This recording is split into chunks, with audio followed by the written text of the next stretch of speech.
വ്രതശുദ്ധിയുടെ നിറവിൽ ഇസ്ലാം മതവിശ്വാസികൾ ചെറിയ പെരുന്നാൾ ആഘോഷിച്ചു. പുണ്യമാസമായ റമദാനിൽ നേടിയ ആത്മീയ കരുത്തുമായാണ് വിശ്വാസികൾ ചെറിയ പെരുന്നാൾ ആഘോഷിച്ചത്. പെരുന്നാൾ നമസ്കാരത്തിനു വേണ്ടി വളരെ വിപുലമായ ഒരുക്കങ്ങൾ നടത്തിയിരുന്നു. രാവിലെ 8 മുതൽ മസ്ജിദുകളിലും ഈദ്ഗാഹുകളിലും ഈദ് നമസ്കാരവും ഖുതുബയും നടന്നു. പുതിയ വസ്ത്രങ്ങൾ അണിഞ്ഞും അത്തറുകൾ പുരട്ടിയും കുട്ടികളും പുരുഷന്മാരും അടങ്ങുന്ന സംഘം മസ്ജിദുകളിൽ എത്തിച്ചേർന്ന് തക്ബീർ ധ്വനികൾ മുഴക്കി. ഇമാമുമാർ ആദ്യം പെരുന്നാൾ നമസ്കാരവും പിന്നീട് ഖുതുബയും നിർവഹിച്ചു. തുടർന്ന് വിശ്വാസികൾ പരസ്പരം ആശ്ലേഷിച്ച് ബന്ധങ്ങളിലുണ്ടാകാനിടയുള്ള മുഷിച്ചിലുകൾ അലിയിച്ചു കളഞ്ഞാണ് മസ്ജിദുകളിൽ നിന്നിറങ്ങിയത്. എല്ലാ മസ്ജിദുകളിലും ലഹരിക്കെതിരെ വലിയ ക്യാമ്പയിനാണ് നടന്നത്. പല മസ്ജിദുകളിലും പെരുന്നാൾ നമസ്കാരത്തിന് ശേഷം ലഹരിവിരുദ്ധ റാലിയും പ്രതിജ്ഞയും സംഘടിപ്പിച്ചു.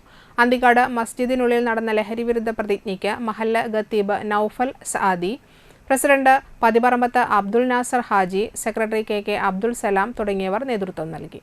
മസ്ജിദുകളിൽ നിന്ന് വീടുകളിലെത്തിയ വിശ്വാസികൾ ബന്ധുവീടുകളിലും അയൽ വീടുകളിലും എത്തി ബന്ധങ്ങൾ പുതുക്കിയാണ് പിരിഞ്ഞത്.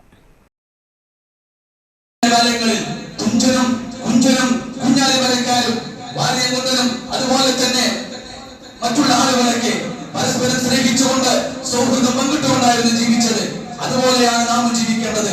ഇന്ന് നാം സുഭിക്ഷമായ ഭക്ഷണം കഴിക്കാൻ വേണ്ടിയിട്ട് ഭക്ഷണ തലികയുടെ സന്നിധാനത്തിലേക്ക് പോകുന്നുണ്ടെങ്കിൽ നമ്മുടെ പ്രിയപ്പെട്ട കൂട്ടുകാരായ ഇതര മതവിശ്വാസിയിലെ ഭാസ്കരേട്ടനോ അതല്ലെങ്കിൽ തോമസ് ഏട്ടനോ നമ്മുടെ ഭക്ഷണത്തോടൊപ്പം കഴിക്കാനോ അതല്ലെങ്കിൽ നമ്മുടെ വീട്ടിൽ പാചകം ചെയ്ത ഭക്ഷണം അവർക്ക് എത്തിച്ചു കൊടുക്കാനുള്ള മനസ്സ് നമുക്കുണ്ടായിരിക്കണം.